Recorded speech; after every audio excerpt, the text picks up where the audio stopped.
following program on Ada Derana 24 is classified for general audience. It is intended for all ages. It contains little or no violence, no strong language, and little or no sexual dialogue or situations.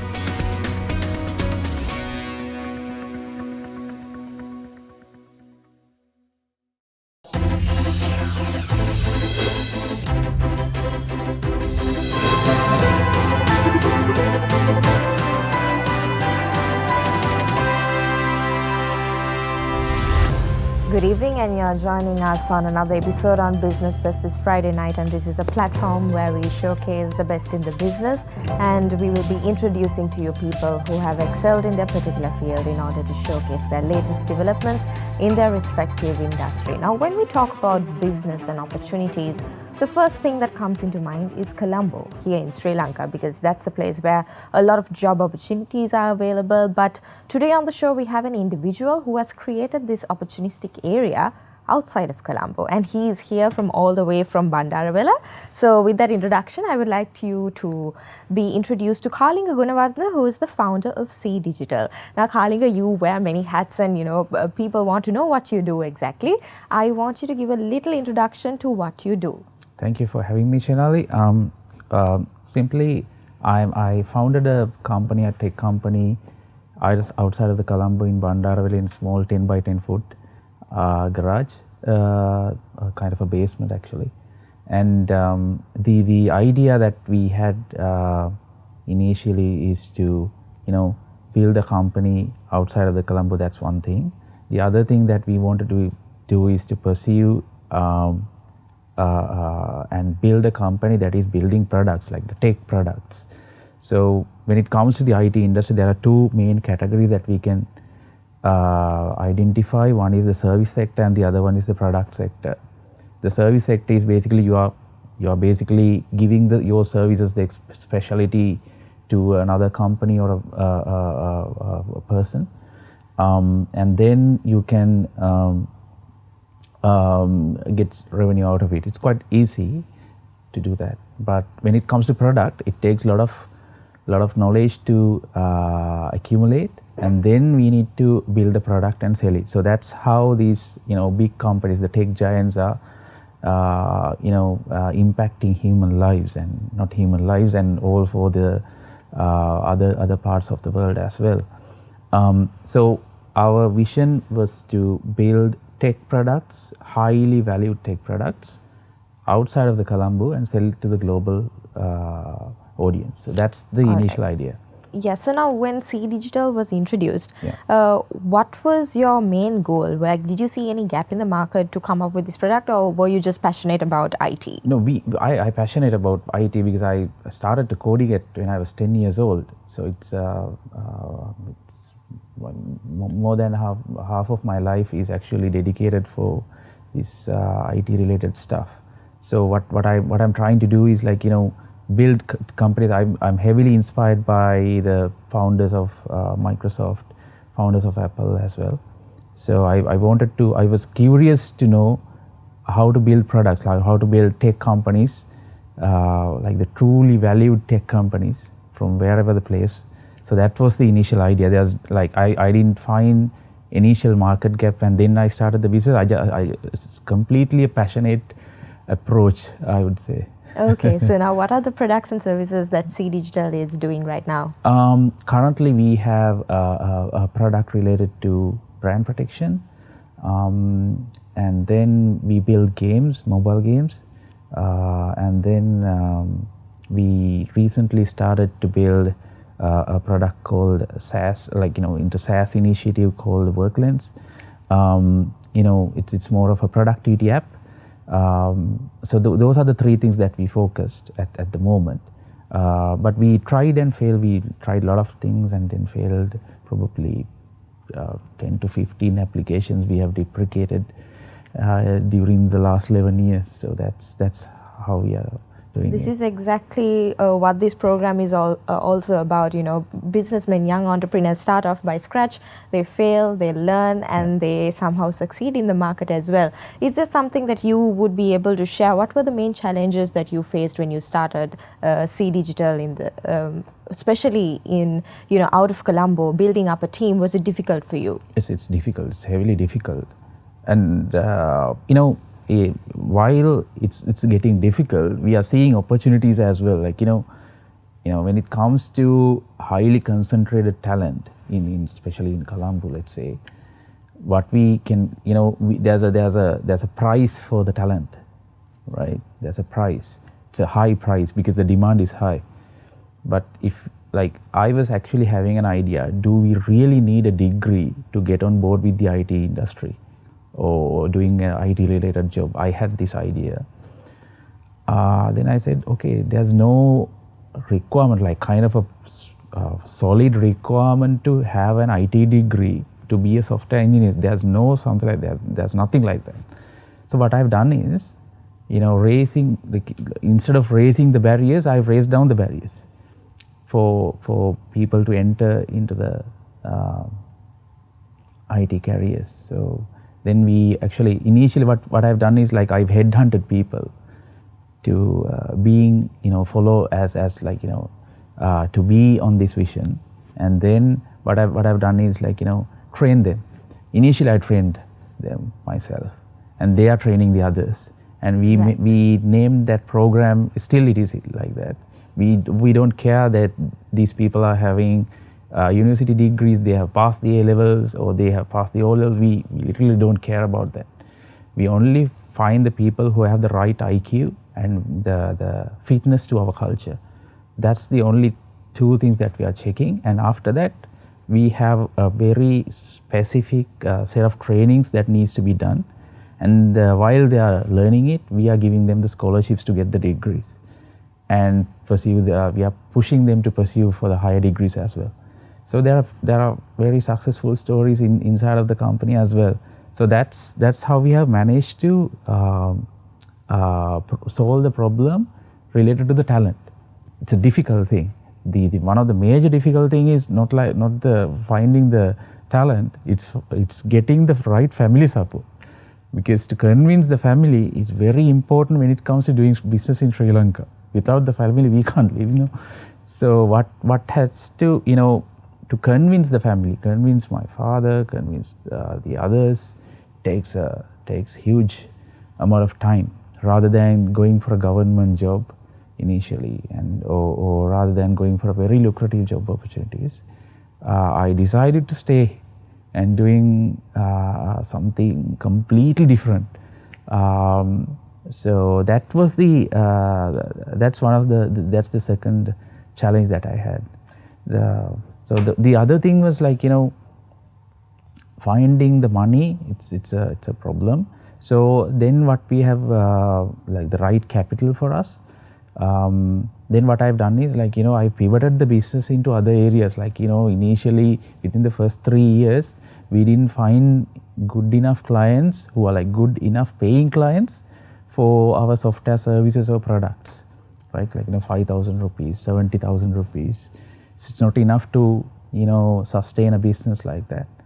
So then I pivoted the business to sustain the cash flow, like, installing CCTV cameras, assembling LED bulbs and selling them. Like, we are not doing any of these things, but we wanted to pivot the business and sustain pump some capital. So technically we funded ourselves, and we know the art of surviving in a very. So that's what we have done. So these are the three challenges what we had, and these are the solutions and the ways how we overcame this. That's amazing, Kalinga, to hear, like, from where you all started and where you all are right now at the moment. Now you say you all are preparing these mobile games as well, yes. and you all are selling these to international nations as well. Yes. So what was the recognition you got initially when you started selling these to other countries? The one thing that we actually focused is the quality of the production. Like, we wanted to have, like, kind of a perfect quality and the experience to the users and the reliability of our services and our products. So that was the initial idea. When it comes to, let me give you a story. Let's say, Japanese vehicles, right? So some of the manufacturers of, like, let's say bearings, like, they are 100 years old or more than that, right? Some of the manufacturers are like that. These are the reason behind is, like, they are accumulating a lot of knowledge to build a component in a perfect manner, right? So it takes a bit of a time, but in end of the day, you can't match that perfectness. Like, you can't match to anything other than that.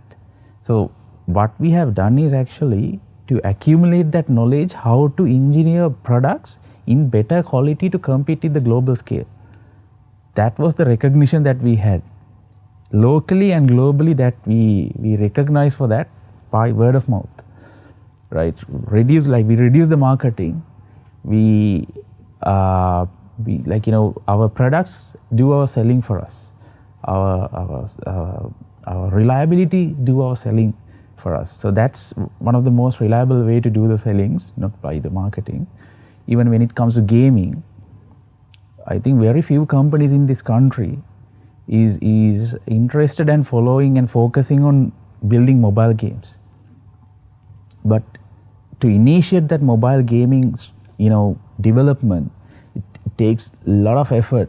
So it takes a lot of internal investment to put that knowledge into the people, right? There are degrees available, but I don't think they are getting suited enough for the global scale yet. They will mature enough, but there's no talent for that, like the ready-made talent. We had to make the talent. So what we have done is, like, we put a lot of investment, like R&D capital, for building the mobile games, like not the mobile games, how to put a mobile game when it comes to engineering, when it comes to design, when it comes to arts. Everything has to be improved and everything needs to be connected. It's like, a successful mobile game is a perfect combination of art, design and the engineering, right? So we put a separate team, very focused team, to do that for the last 3, 4 or more than 5 years actually. So that's the thing that we have done. Yeah, that's amazing to hear that, you don't believe in marketing to, sell your products. And it's amazing to hear that, your products do the selling by yourselves. And also the fact that you have collected a group of talented individuals to make these mobile games as well, yeah, and selling it into the international market also. I want to continue this discussion, but before that we have to go into a short commercial break. You're watching Business Best and we'll be back soon.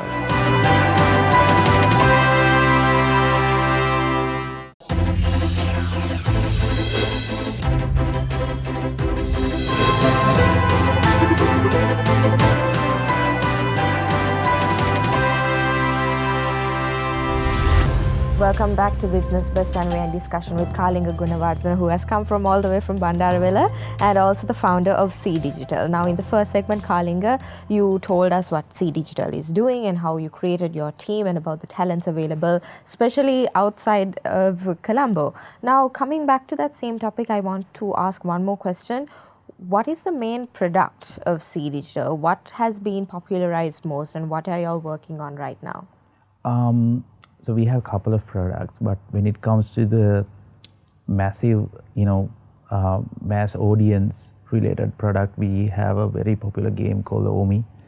This it's a card game, the traditional card game that we Sri Lankans used to play. What we are trying to do is to integrate the game into the global context with the aesthetics, the sounds, and few other things, like to give some international flavor to that as well. We are under discussion with big companies as well to integrate their services into the companies through the game.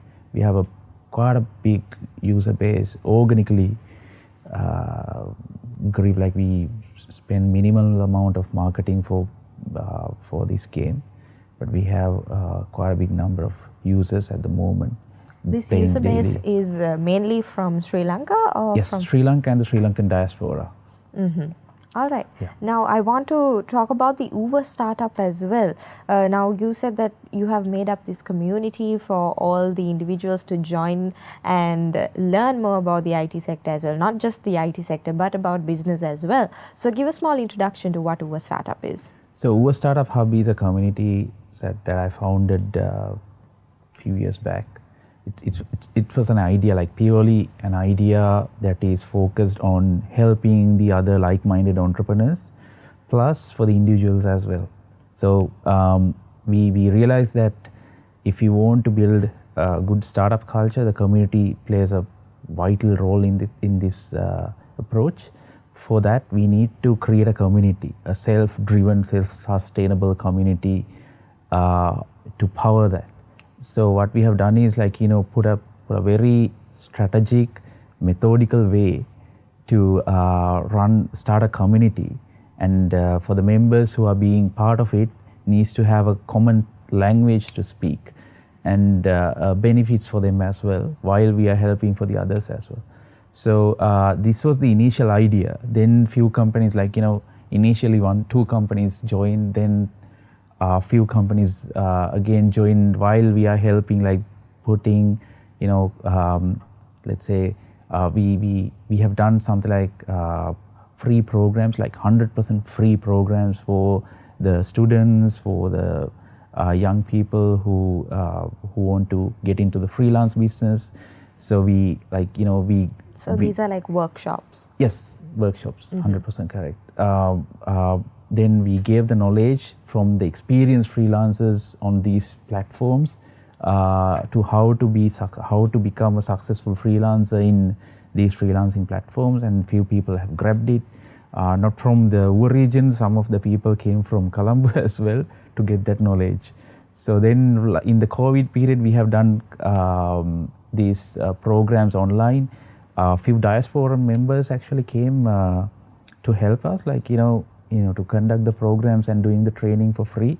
They have done it.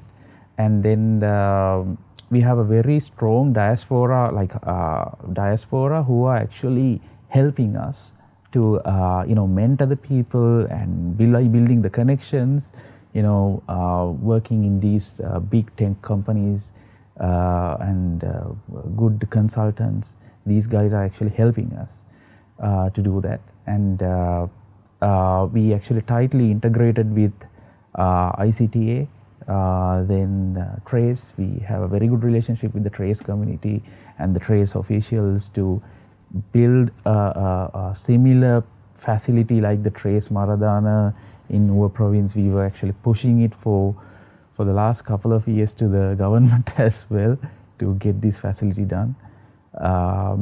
Even though it's slow, it's moving. I just wanted to say that it's moving. It's not stalled or something like that. It's moving. So the community is driven by ideas and a kind of an ideology that we can build tech companies, as well as the other startups in a place that is startup friendly.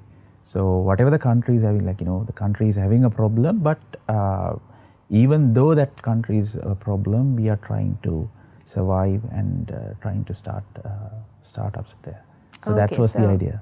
How was the engagement rate so far in your hub? Yeah, we have probably 500 to 800 members, and we have probably freelancers around 500, and doing businesses, big companies, nearly 4-5 companies, and then 10 to 12 startups. Yeah, Uber Startup Hub is a non-profit. Yes, right? It's a non-profit So organization. why did you want to come up with this in the first place?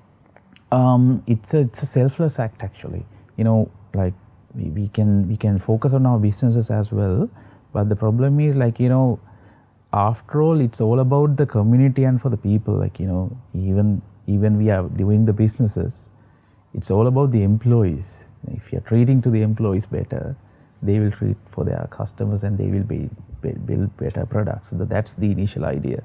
So if we are helping the community, if you are helping to become high net worth individuals, that would be the best thing to uplift the economy of the country. So that's the benefit of having that startup communities inside of the regions. Yes, so now that's the overall benefit by joining Startup Hub. But what's the benefit that an individual will have by joining this club? The individuals have an enormous amount of experience that they can get, and then they will have a kind of a good, powerful network that they can connect. The networking is like network is the net worth, so that they can get to the network and they can find a lot of people out there. We have some of the companies who are like the member companies. We actually help them to sell their products as well. They are linking their services into big companies as well. Some of the big companies, some of the big tech companies, they are receiving good business leads, but they are not doing it. So they are outsourcing it to these companies, like the small companies, to do it. So we have set up a platform for that as well. So it's basically creating connections also. Exactly.